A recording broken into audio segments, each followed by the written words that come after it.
c'est la première apparition. Regardez, des anneaux. Ça y est, ils arrivent. Les anneaux olympiques, présentés pour la première fois en 1913. C'est La bonne exactement date. ça. Gaël, bravo à vous. En fait, Pierre de Coubertin, en 1912 à Stockholm, c'est la première fois qu'il y a les 5 continents. Et en 1912, Coubertin veut immortaliser cet événement, les 5 continents présents. Et il va, comme vous l'avez dit avec beaucoup de justesse, Gaël, il va tout simplement imaginer un nouveau logo. Ce logo il va être constitué de 5 continents. Alors aujourd'hui à l'école, je sais que les élèves apprennent 6 continents, mais à l'époque il n'y en avait que 5. Et Pierre de Coubertin va imaginer tout ça. Alors, il ne fait pas très preuve de grande imagination parce qu'à ce moment, à fin 19e, début 20e, on immortalisait tous les grands événements par des anneaux. Donc Pierre de Coubertin va être dans cette logique-là, il va poursuivre, il va entrelacer ces 5 anneaux. Alors vous allez le voir tout à l'heure, on en reparlera à ce moment-là, mais il va y avoir des couleurs.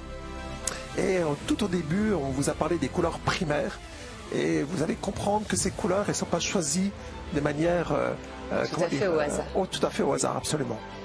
Et là, on a deux anneaux qui représentent la ville et la montagne. Et ainsi, Milan rejoint Cortina.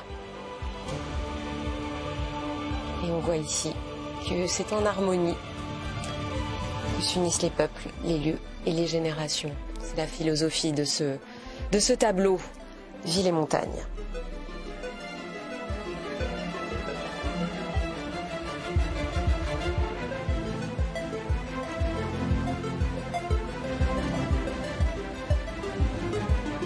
Plus de 1200 personnes, 1300 en tout pour cette cérémonie, 1200 volontaires, plus de 700 heures de répétition. Le plus jeune qui participe à cette cérémonie, il a 10 ans, et le plus âgé, 70 ans. Ça aussi c'est chouette, d'unir ces générations.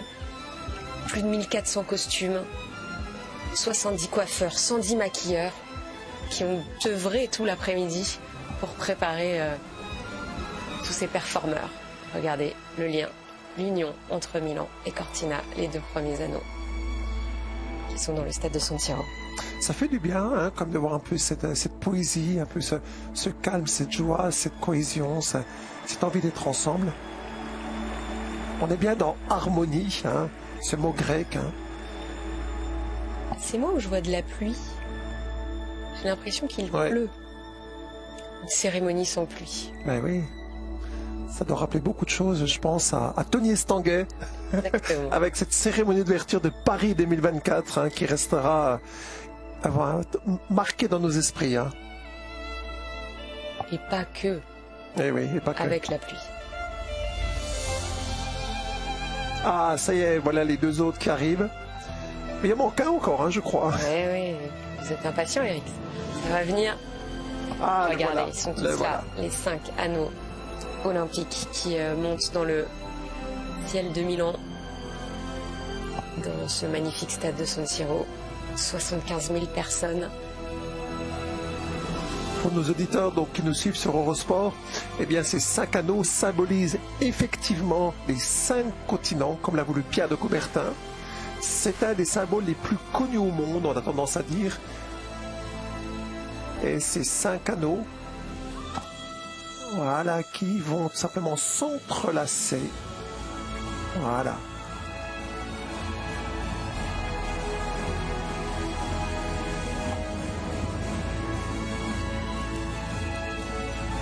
Les anneaux sont là, le show continue et restez bien là, restez bien avec nous sur Eurosport parce que les jeux ne font que commencer et les athlètes doivent trépigner quelque part autour de ce stade de San Siro et sur les 4 autres sites, 4 sites,